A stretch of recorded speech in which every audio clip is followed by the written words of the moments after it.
Panorama group, जो सोचता है वो करता है।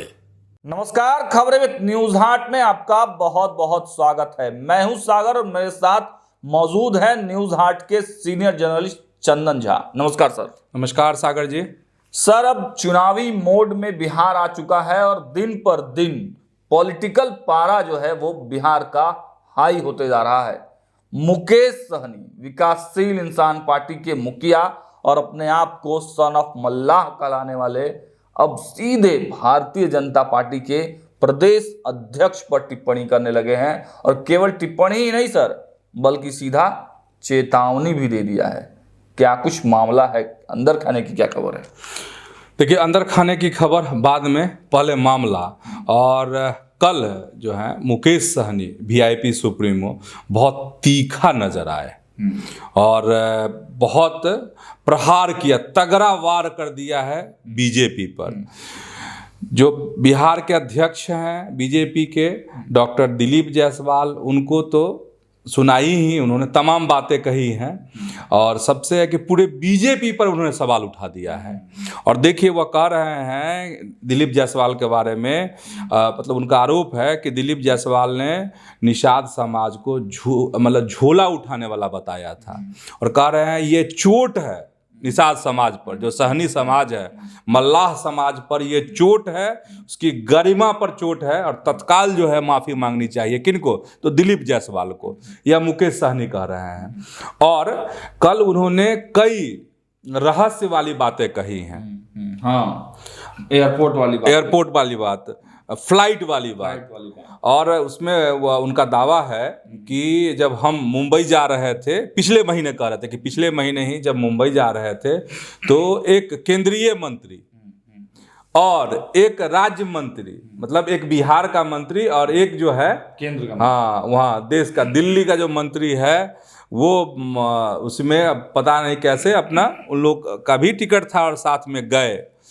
और मतलब भाजपा ने जानबूझकर, उनका आरोप है कि भाजपा ने जानबूझकर हमको बीच में रखा और मेरे दोनों इर्द गिर्द अपने मंत्रियों को बैठा। हाँ, मतलब मुकेश सहनी ने कहा कल कि देखिए, एक मंत्री को लेफ्ट में और दूसरे मंत्री को राइट में बैठाने की कोशिश थी। हम समझ गए, भांप गए कि क्या होने वाला है और हम जो है किनारे हो गए लोगों को छोड़ करके। तो ना हम भाजपा के साथ उठना चाहते हैं, न बैठना चाहते हैं, न खड़ा होना चाहते हैं। यह बात जो है मुकेश सहनी ने कही है। और यह भी कि जो आयोग बनने वाली बात है निषाद समाज को लेकर के, कहा कि यह बहुत पुरानी मांग है। आखिर जब चुनाव का वक्त आ रहा है तब क्यों कहा जा रहा है कि आयोग का गठन किया जाएगा? तो इस तरीके से बीजेपी को घेरने की कोशिश मुकेश सहनी ने की है। अब तो ये हो गई जो उन्होंने आरोप लगाए हैं। आखिर भाई कौन केंद्रीय मंत्री थे कि और राज्य मंत्री, जो मुकेश सहनी को बीच में बैठा करके चाप देना चाह रहे थे? नहीं, ये सवाल है। और बिल्कुल ये कोशिश भारतीय जनता पार्टी बिहार लेवल पे जो कर रही है सर, उसकी चर्चाएं भी हुई हैं, हम लोगों ने पहले भी ये बातें बताई हैं। लेकिन अब इसके पीछे की क्या सियासत है? जब मुकेश सहनी कह रहे हैं कि महागठबंधन के साथ 40 सीट की डिमांड भी उन्होंने कर दी है, सब कुछ ठीक है, कांग्रेस ने भी स्वीकार कर लिया है कहीं ना कहीं, तब फिर अब भाजपा क्यों डोरे डाल रही है? 5 दल तो पहले से ही हैं, अब मुकेश सहनी से क्या फायदा? देखिए, डोरे नहीं डाल रही है। अब अंदर की जो बात, अब शुरुआत में जो आपने पूछा था उसकी बात अब समझिए, डोरे नहीं डाल रही है। मुझे तो ऐसा लग रहा है, और मतलब बिहार की जो राजनीति है, अगर आप उसको गौर से देखेंगे, बहुत आड़ी तिरछी चलती है राजनीति यहाँ की। तो मुकेश सहनी जो है एकदम दोनों तरफ सौदेबाजी कर रहे हैं। अच्छा, बीजेपी के तरफ भी और उधर आरजेडी के तरफ भी, मतलब हाँ, महागठबंधन में भी और एनडीए में भी। तो मुझे लग रहा है कि इस तरह के जो तेवर उनके तलक हुए हैं, तो उसका मतलब है कि सीधा संदेश दे रहे हैं लालू प्रसाद को, तेजस्वी यादव को, कि नहीं नहीं, देखिए हम कैसे बीजेपी को एकदम ये कर दिए हैं, हम तो आपके साथ हैं।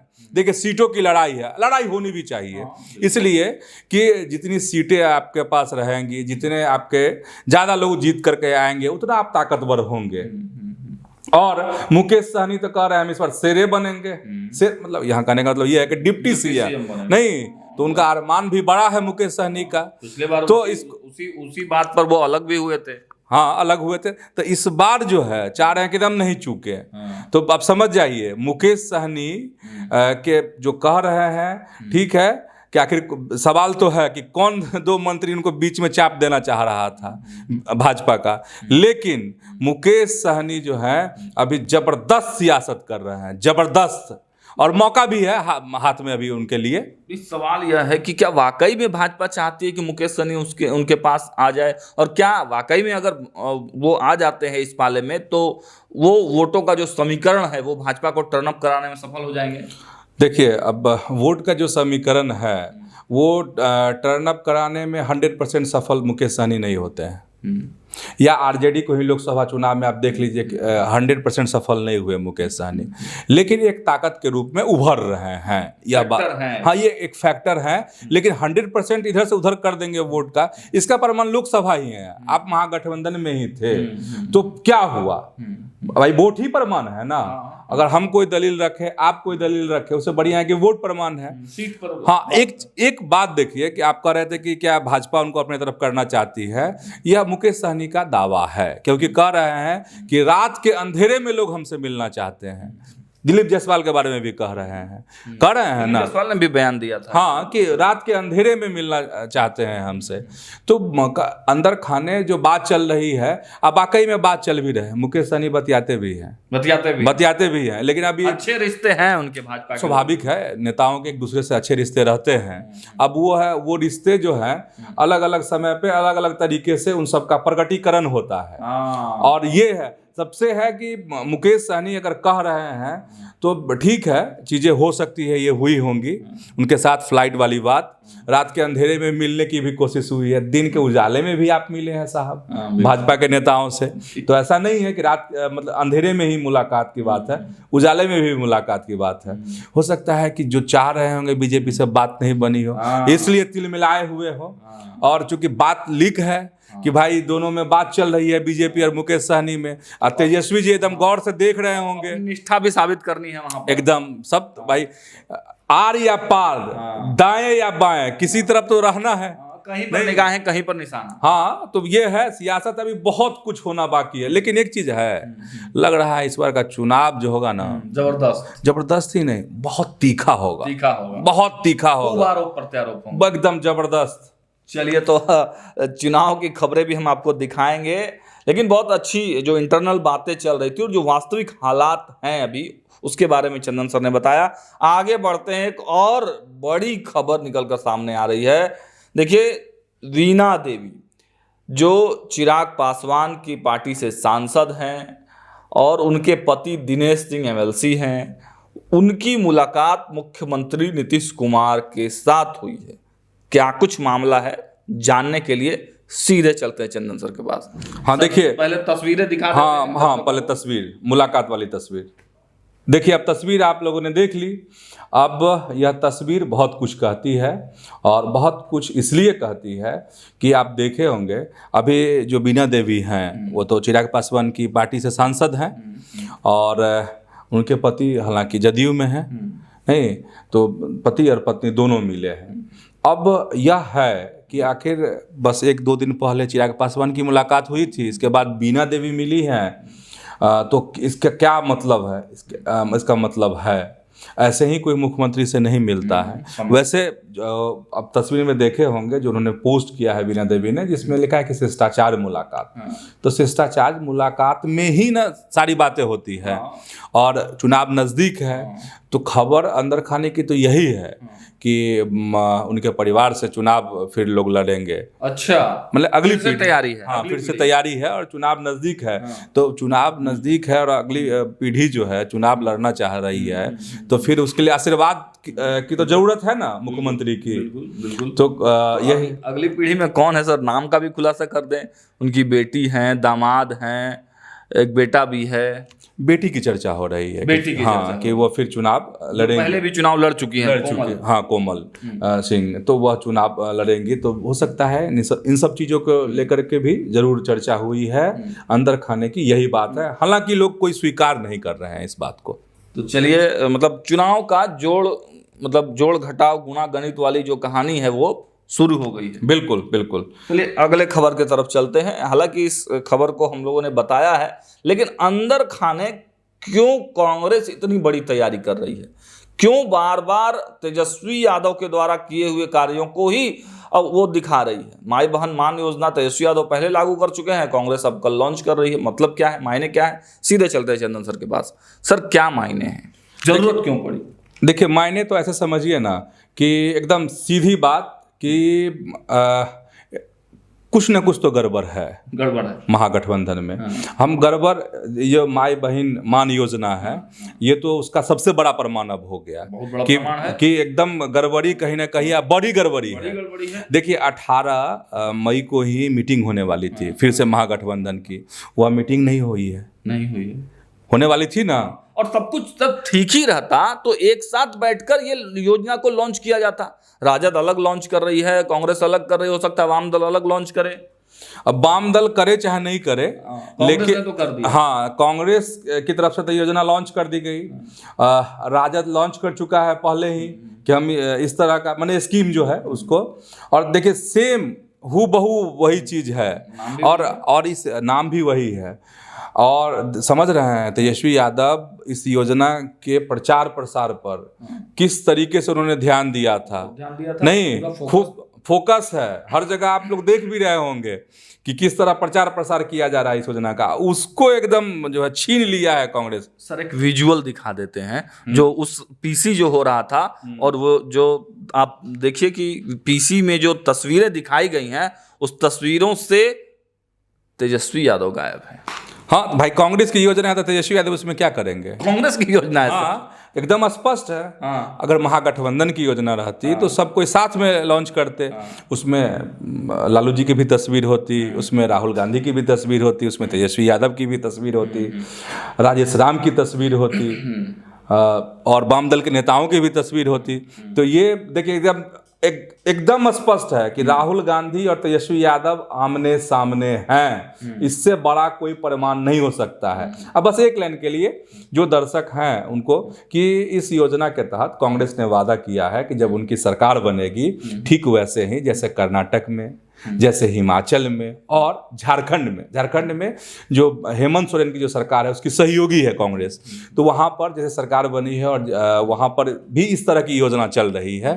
तो ठीक कांग्रेस का यही वादा है कि अगर बिहार में हमारी सरकार बनी तो हम 2500 रुपये महीना देंगे महिलाओं को। लेकिन मकसद क्या है सर? ये योजना तो पहले भी लॉन्च हो चुका था, मकसद क्या है? देखिए मकसद ये है, देखिए दोनों के बीच में, मतलब कांग्रेस और राजद के बीच में जो है मीठा मीठा मुकाबला चल रहा है, तीखा मुकाबला नहीं है, शीत युद्ध। हाँ, ये शीत युद्ध चल रहा है, मीठा मीठा मुकाबला चल रहा है। और मकसद यही है कि जिस तरीके से लालू प्रसाद ने, जिस तरीके से तेजस्वी यादव ने लोकसभा के चुनाव में तरपाया था कांग्रेस को एक सीट के लिए, पूर्णिया, औरंगाबाद, तमाम जो सीटें थी, एक एक सीट के लिए जिस तरीके से तरपाया था, उसी तरीके से कांग्रेस जो है इस विधानसभा चुनाव में तेजस्वी को तरपाना चाहती है, लालू प्रसाद को तरपाना चाहती है। मतलब हिसाब बराबर। देखिए लोकसभा में राहुल गांधी को प्रधानमंत्री बनना था तो लालू प्रसाद ने कांग्रेस को तरपाया। अब तेजस्वी यादव को बिहार का मुख्यमंत्री बनना है तो राहुल गांधी, कांग्रेस अब उनको तरपा रहे हैं। तो यही तो सियासत है, यही सियासत है, यही इसका रंग है। कभी किसी की सह, कभी किसी की मां। बिल्कुल। एक चर्चा इसमें और जरूरी है सर, आज जिस प्रकार से एक और फॉर्मेट भरवाने की चर्चा अलका लांबा ने की, मतलब जो फॉर्मेट वो लोकसभा चुनाव में भरवा रही थी और वो फॉर्मूला सक्सेस हुआ था, तो क्या उसी आधार पर ये फॉर्मेट बिहार में भी अब भरवाने की बात कही जा रही है? हाँ, वो उसी आधार पर, और इससे कई फायदा। देखिए QR कोड जो जारी हुआ, जो अगर कोई चुनाव लड़ना चाहते हैं कांग्रेस से बिहार में तो वो अपना दे, और 243 सीट पर इस तरह के QR जो जारी किए गए हैं, 243 सीट से लोग इसके लिए आवेदन कर सकते हैं। तो इसका मतलब समझ जाइए, और एक आंकड़ा आ जाएगा ना पार्टी को। तो उसी तरीके से अभी से अगर ये होगा तो मन की बात भी समझ, देखिए जिनको रुचि होगी वही ना इस योजना के लिए अप्लाई करेंगे। जो नंबर जारी किया गया है कांग्रेस के द्वारा, नहीं कि भाई मिस कॉल मारिए, तो इससे 2-3 चीज़ें, आखिर पार्टी यह आंक लेगी कि कितने लोग जो हैं कांग्रेस को तक पहुंच रहे हैं। ठीक है, तो एक आंकड़ा मिल जाएगा कांग्रेस को भी। जैसे आंकड़ा आएगा तो उन तक अपनी बात पहुंचाने में सुविधा हो जाएगी। तो ये है। चलिए आगे बढ़ते हैं। चिराग पासवान की चर्चा पिछले 2-3 दिनों में खूब हो रही है। जब उनकी मुलाकात मुख्यमंत्री नीतीश कुमार से हुई, उसके बाद तेजस्वी यादव से भी मुलाकात हुई, वो खबरें भी हमने बताई। लेकिन कल पटना की सड़कों पर एक और पोस्टर सर लगा हुआ था, उसकी चर्चा खूब हो रही है, थोड़ा उसके बारे में भी प्रकाश डालें। पहले चिराग पासवान की पार्टी के जो नेता हैं उन्हीं के द्वारा ये पोस्टर लगा था कि देखिए नीतीश से मुलाकात हो गई, बात अब बन गई है, आशीर्वाद मिल गया है, ठीक है। तो उसके जवाब में आरजेडी की तरफ से पोस्टर लगा, आरजेडी के कार्यकर्ता ने पोस्टर लगाया कि मतलब चच्चा सावधान रहिएगा, चच्चा माने नीतीश कुमार सावधान रहिएगा। मतलब आरजेडी के तरफ से आगाह किया जा रहा है नीतीश कुमार को कि देखिए खेल कर सकते हैं चिराग पासवान, ठीक है। तो ये है पोस्टर, मतलब एक पोस्टर का सवाल तो दूसरा उसके जवाब, ये बात हो गई। और देखिए ये जो मुलाकात हुई थी, जो शहीद के परिवार से मिलने गए थे, हाँ, तो उससे एक चंद सेकंड की मुलाकात थी और उस मुलाकात को अलग अलग तरीके से पेश किया गया। और अभी भी हम कह रहे हैं कि चिराग पासवान जो हैं वो कहीं जाने वाले नहीं हैं। मोदी के हनुमान है। अभी समीकरण जो है वो उनका मजबूत समीकरण एनडीए के साथ है, ठीक है। मतलब हाँ, वो सीटों के लिए थोड़ा इधर उधर, मतलब वो तो किसमें नहीं चल रहा है। अभी तो हम लोग कांग्रेस की चर्चा हम लोगों ने की है ना, कांग्रेस का जिक्र किया है ना, किसमें नहीं चल रहा है, तो वही बात है। चलिए आगे अब थोड़ा सा बिहार से बढ़कर दिल्ली तक पहुंचते हैं सर। चर्चा तो दिल्ली से शुरू हुई, लेकिन बात हम लोग बंगाल की करने जाएंगे। प्रेस कॉन्फ्रेंस किया है सुधांशु त्रिवेदी, जो भारतीय जनता पार्टी के प्रवक्ता हैं। सर, बंगाल में मुर्शिदाबाद में जो कांड हुआ था उसको लेकर प्रेस कॉन्फ्रेंस किया और सीधे सीधे ममता बनर्जी के सरकार को घेरे में ले लिया। क्या कुछ जानकारी है? जानकारी यही, खबर यही कि देखिए जैसे 2025 में बिहार में चुनाव होना है, तो 2026 में पश्चिम बंगाल में विधानसभा का चुनाव होना है। और मुर्शिदाबाद जो घटना हुई थी उसको लेकर जो हाई कोर्ट के द्वारा जो एक कमेटी बनाई गई, उस की जो रिपोर्ट है, उस रिपोर्ट में यही था कि हाँ, ये जो नेता हैं ये इसके लिए दोषी हैं और उस नेता का संबंध टीएमसी से है।